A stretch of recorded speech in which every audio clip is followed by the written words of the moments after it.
Booty working everywhere.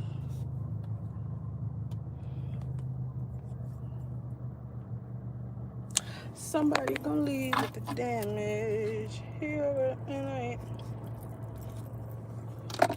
Pert, don't play me for no sucker, bitch.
Hi.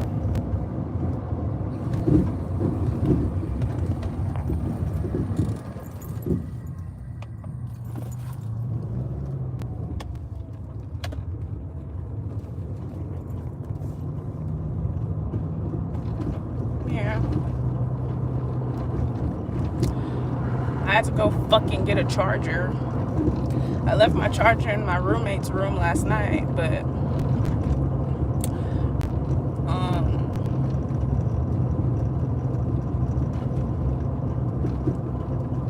and then once I finished eating, what are you talking about? Stop projecting on me. I hate when y'all do that stupid ass shit. I don't got a frown on my face at all. You talking about sad. Y'all be doing that shit thinking you can do reverse psychology. Nigga, this is not the military, nigga. Y'all do that shit all the time. Like, get away from me. And don't get sad like you, Cookie Monster. The fuck? Y'all pissing me off with that shit. Then you be acting like, just leave me alone. Anyway, so I lost my damn charger and then I found it. I didn't find it, but I already had a charger, so we in good shape. Cause what?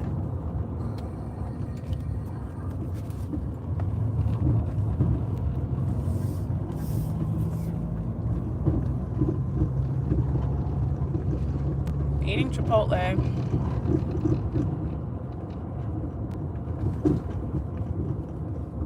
Chipotle.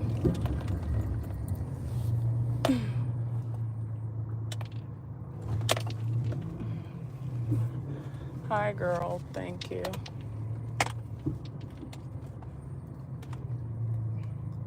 Sorry, bad enough. Most of these people. I don't eat it a lot. I eat it. When I'm finished eating, I'm gonna go get my bottle. Ciroc. I'm gonna ask them. Got like And that should last me for a long ass time too. I could endure, especially to come from nothing. When we moved from the project in the south side of Chicago, we moved to 463 East 40th Street. Our entire family lived in that one building. My mom, grandmother, great-grandmother, cousins, sister, us brothers, all in this one house. That address was really significant in all our lives. Growing up as kids, Robert was timid. He was always scared. The kids in the neighborhood didn't know Robert. They only knew me and Bruce because we was out there playing. And he didn't come outside. He stayed in the house and played with his keyboard. Bruce was the oldest brother, so Bruce was the protector. He was always looking out for Robert. This place is where we can really remember our childhood, where we flourished at. We formed a band. We kids, though. We just kids. Our mama gave us instruments for Christmas, so once I picked up the drum set, I making noise, and my older brother Bruce, he started playing a bass guitar. And we was all self-taught. We never went to classes or anything for this. Because my mama was a great, phenomenal singer. That's where Robert get the voice from. The moment that he opened his mouth and sang, we all knew that he was special. And we're looking at this frail body kid. This Like, shit good. where's that voice coming from? We doing all these songs and stuff. We doing these at school. We doing them on the back porch. And they marveling at us, you know. That building where we practiced at, there was a man living on the third floor. His name was Eli Henry. He had to be 60-something years old then. Mr. Henry was neighborhood uncle. Everybody loved him and looked up to him, you know. And he used to go to the farm. He'd go way out to the farm and get apples and oranges and cherries and bananas and things like that, and bring it back to, you know, the neighborhood and stuff. So we just thought he was a cool old man, nice guy. And then he started buying us stuff. You know what I'm saying? Buying us things and stuff. You know, back then, I didn't think about it because I was a child. Oh, he was a rapist. There's no demographic that you can name. Oh my God, he was a real rapist. Sexual violence. And people don't realize that the relationship between perpetrator and survivor is a tricky one oftentimes, because most people know they're perpetrators, right? And so we make a decision about our personal safety to put our personal He was safety buying apples for the kids. for the safety. I didn't think that was where it was going. There was ugliness, there was pain, there was sexual abuse in Kelly's upbringing, starting at age 8 through age 14. It was either a friend of the family or somebody, a play uncle is how it was described to me. And being sexually assaulted for that long is I wild. think everybody would. In 19 years of reporting this story at the Chicago Sun-Times, and then at BuzzFeed, and then at the New Yorker, and everybody I've interviewed who knows about sexual abuse says often the victim becomes the defender of other victims. Most often. And occasionally, the victim becomes a victimizer. Not all Is the that time, what though. happened with Kelly? Excuse me. Robert knew Mr. Henry before me and Bruce did. And one day, when me, Bruce, and Robert, we went over his house, and we sitting there, and we said, Mr. Henry, why you ain't got, you gonna put your clothes on, Mr. Henry? He raped them all? He was in his black boxers or whatever. But when he Ew. turned around, he had pulled his private part out of his underwear. Oh, And wow. was holding it in his hand. Me, Bruce, and Robert ran over each other, trying to get out of the house. I'm running, Robert grabbing me, pulling me back. I'm grabbing him, pulling me back. Bruce grabbing. We literally fought for our lives to get out that house. And we can hear Mr. Henry. Don't tell nobody. Don't tell nobody. Oh, wow. He did identify the man that abused him. He said, I was so afraid because I was so little. He would take me out in the field and he told me, Robert, you can't tell anybody, otherwise I'm a cooked goose. It was so heartbreaking because you're hearing a grown man speak as if he was still 6, 7, 8 years old. One day, Robert ran home. Mr. Henry had Robert come upstairs And that may be why he's getting punished so hard. I mean, anybody that rapes people should get punished. But he was definitely not supposed to turn that pain into that. Like, most definitely. he tried some inappropriate things with Robert.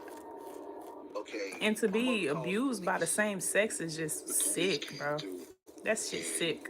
there's a lot of guys in the neighborhood, and they end up jumping Mr. Henry, beating him till blood came everywhere until the police got there. When the police got there, they act like that they wasn't even there. They just turned their back and let the guys finish beating them before they took him off in jail. I'll never forget that. Mr. Henry bonded out and was able to bribe my mom. Gave my mom $5,000 for What? her not to come to court. And she didn't come to court. I don't have any ill will for my mom because I know she was Why did I just see a picture of him when he was a kid? And I was thinking, I was like, damn, this person looks familiar, but it's him. Like, you dumb bitch. but I'm the if it had funniest been person my I know. child, Like, what? Be for real. I don't think no amount of money would have made me not prosecute that dude. Simple and plain. I probably would have had to prosecute him and get him off the street so I couldn't get to him. You do something like that to my child.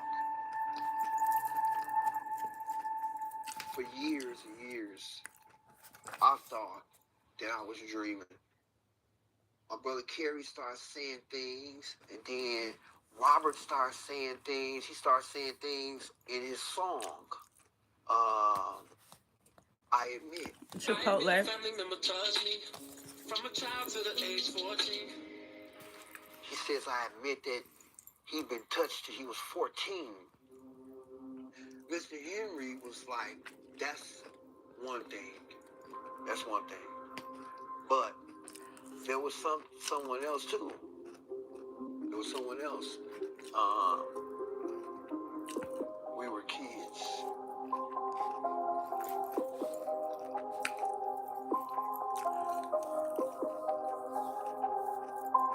It was Oh, yeah. He's scared to tell this, baby. That's how you know this shit. They did something they wasn't supposed to do. He can't even tell the story. I can't do this. Oh, my God. That mean it was bad.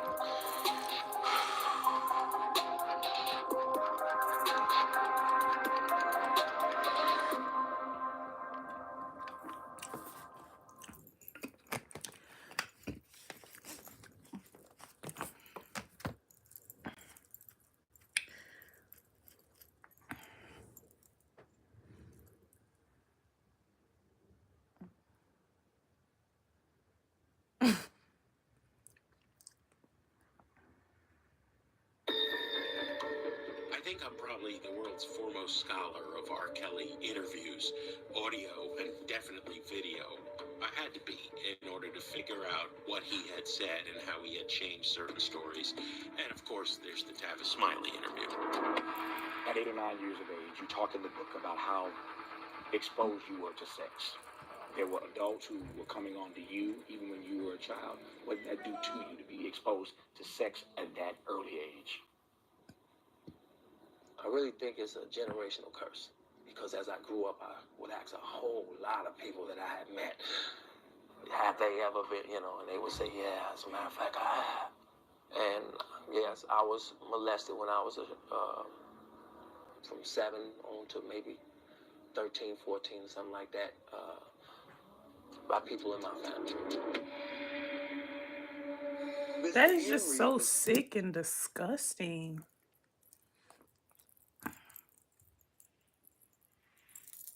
Like, that's beyond sick, dude. One thing, but there was someone else And then they say black people can't have blue eyes. R. Kelly's brother has blue eyes. This nigga has blue eyes. who the person that did it is not And they that much can't be older than context because he in jail. was just a kid herself. She was just a kid. I was 6 years old when it first happened. I was 6 years old. It was a pushed me down. woman? Ew. That's so gross, bro. Let me go get my lighter from the car.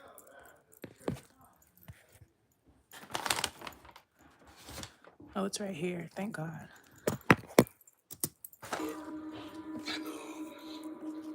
And she started like unzipping my pants and stuff, and and I'm crying. What would, like, think about this. I've actually never seen a little boy's genitals because I don't have any younger cousins or siblings like that I've changed their diaper. But what the fuck?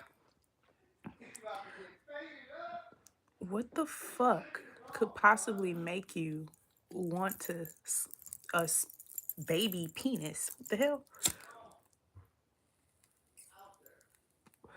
That's gross. And I'm begging her to please stop doing that because I don't feel right. I don't feel right.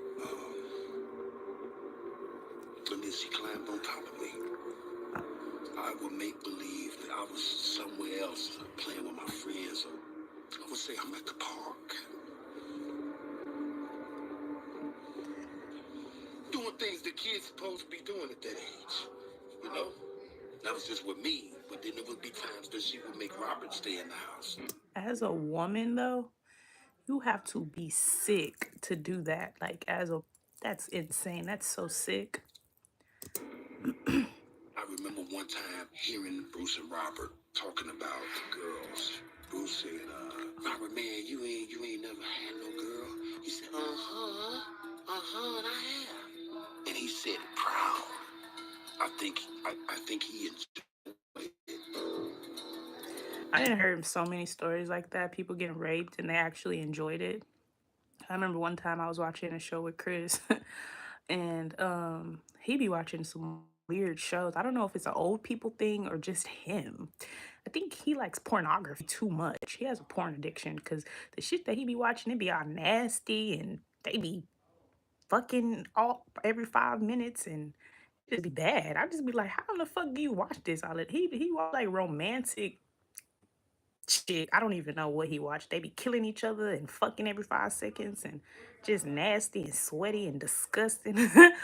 And then, but the girl, basically, she had got kidnapped, right? So I don't know and I don't give a fuck. But she had got kidnapped, and then one of the guys that like had kidnapped her, he kind of like had a like thing for her, so he was really trying to protect her.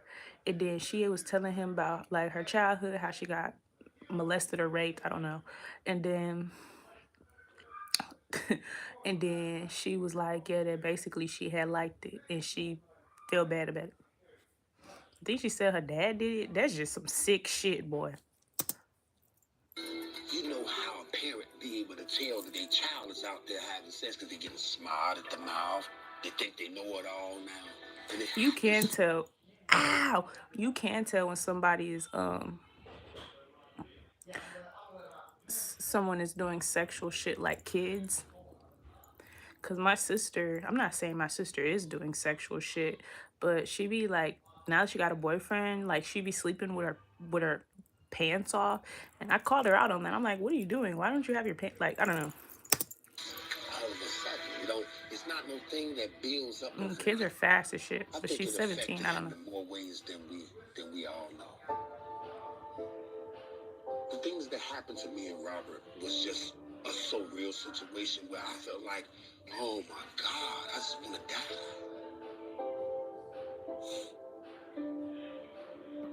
Oh, you went to Bucky's? That sounds Robert's lit. sexual Bucky's life is nice.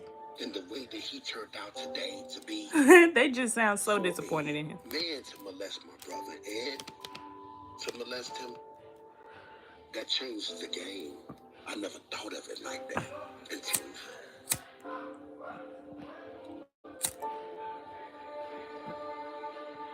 Sexual I mean, abuse either at you're gonna an be early hella age, sexual or not sexual at especially all from if a you go family through sexual member, can abuse. be really confusing.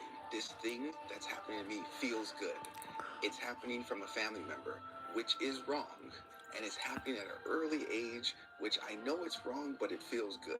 Someone who struggles with that type of trauma at an early age would be really I can believe confused that. about what sex is, what the rules around sex are, and how should I live a sexual life. He said that's a generational curse. That's definitely a generational curse because if you get molested by a family member and you like it, that's sick within self. That's incest.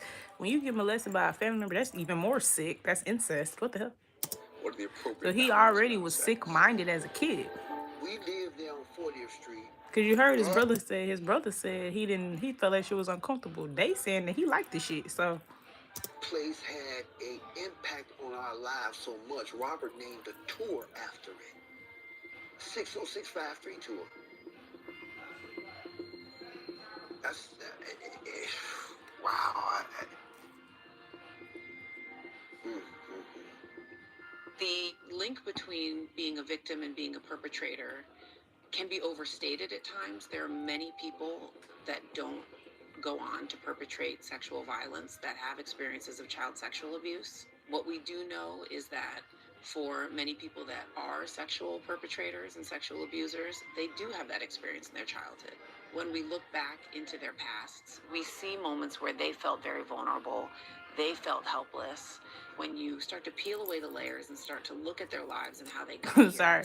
some I of their just be- patterns of control and abuse make sense in the context of what they experienced. You think about a child who was sexually abused at an early age, they've lost all control of their own body, of what happens to them, of their own feelings. So someone who was abused at an early age can have a lifelong struggle of trying to regain control. I remember one time we was just sitting in his room talking like brothers, and he had a poster of himself on the back of his door, and the poster was 12 Play, the album. And he say, man, that nigga right there, Surviving R. Kelly Part 2. It's about R. Kelly. I can't believe you haven't watched it. Everyone's seen this shit. We was all like, he a motherfucker. it's actually a really good show. You should watch it. He powerful, man. He powerful. I'm like, what? This nigga what R. you Kelly talking is kind of fond of. He said, dude that's on that poster. I said, Yeah, it's Rob, actually sad as fuck too, He said, cause they he said, no, man, R. Kelly, man. He was talking about himself as if it wasn't him.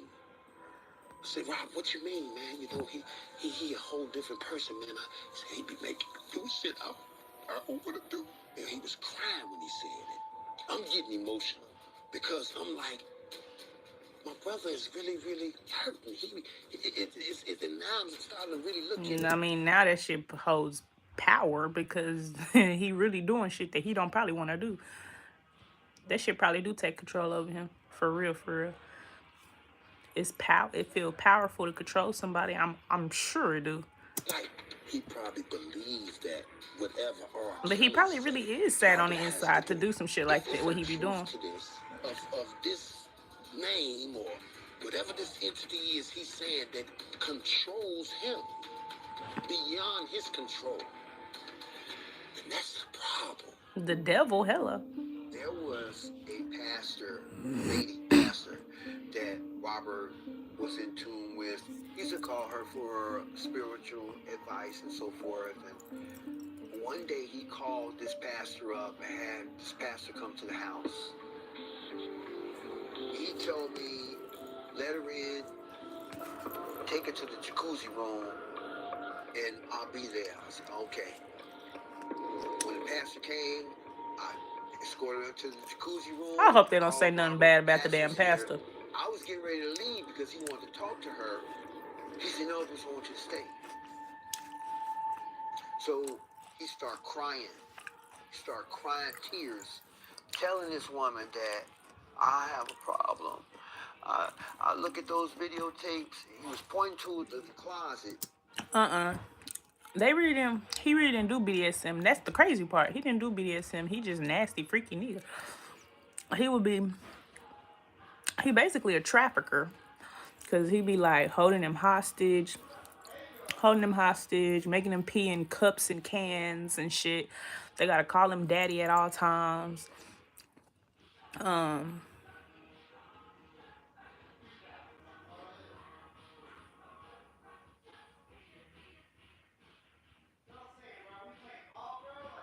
You know, I've been learning about trafficking lately. Sorry, I just came. So I suppose like pissing in cups and shit is trafficking. Yeah, he was like evil, supposedly.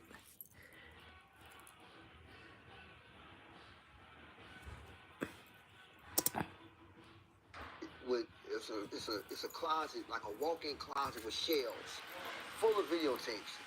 And he was telling the And he pastor, filmed it. I look at those videotapes and I jack off. He was like asking for help. Like, I have a problem. You know? He was addicted. That's the only time I think that Robert admitted that he has a problem. I think it's a sexual problem. A sexual addiction. It's definitely a sexual addiction. Any type of disease of addiction is only out to do one thing. Destroy you. Kill and destroy everything that's any good in your life. That's what it's after. So if you don't admit to it or admit that you have a problem, that's the road that you're on. You're on the road to destruction. Let me admit it now. I have a problem, bitch. I have a problem. I have a problem with drinking too much. I have a problem with smoking too much. Bitch, I have a problem with cussing all the time. I have a problem with I can't sit the fuck down. I have a problem. I still love you, bro. I still love you. And I'm going to still be there for you. She started calling me. She was like, "Oh, Dad, Dad, that's nasty. He's your age, you know." And that was her reaction. I Look lied at to her. my parents the whole time that I was involved with him. Say I'm going to a friend's house, really be out of town. After Faith ended her relationship with She had to Robert learn a hard Kelly, lesson. she began to tell me, Mom, I need to talk to you and Dad about something that's very important.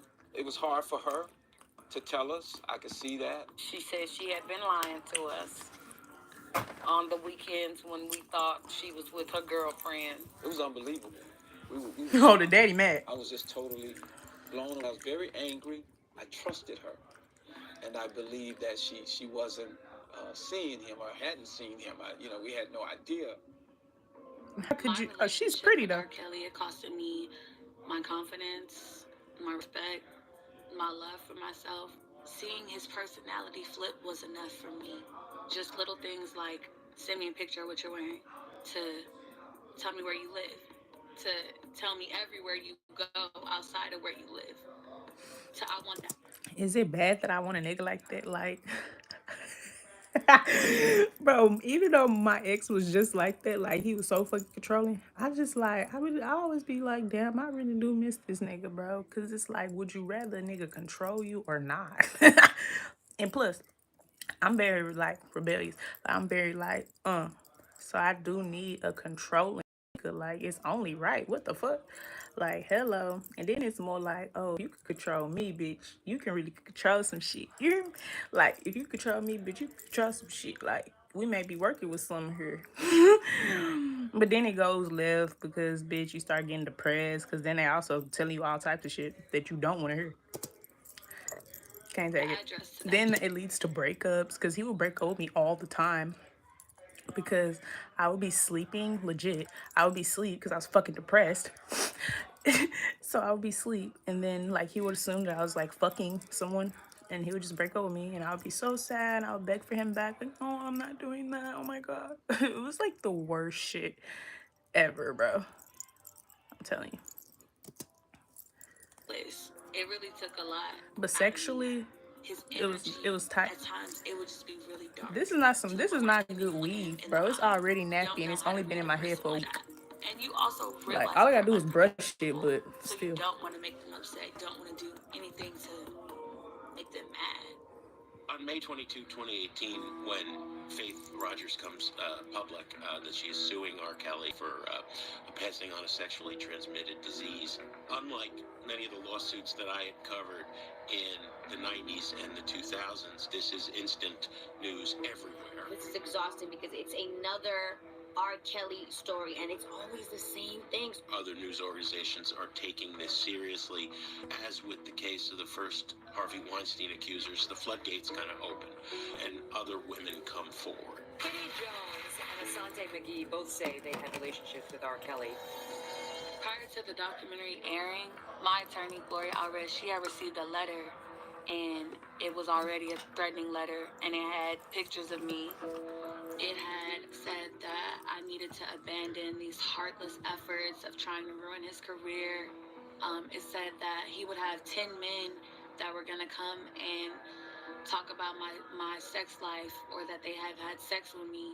So at that point, I felt like you were just trying to manipulate me, and the fact that you would go that far and send pictures to my attorney of me nude, you just validate everything I'm saying about you. His version of controlled damage is damaging other people. He's trying to fix his image, so I'm gonna ruin yours, Faith. Backed by famed attorney Gloria Allred, the 21-year-old unveiled a threatening letter allegedly written by Kelly last October. Mr. Kelly appears to have been engaging in a campaign of intimidation and retaliation.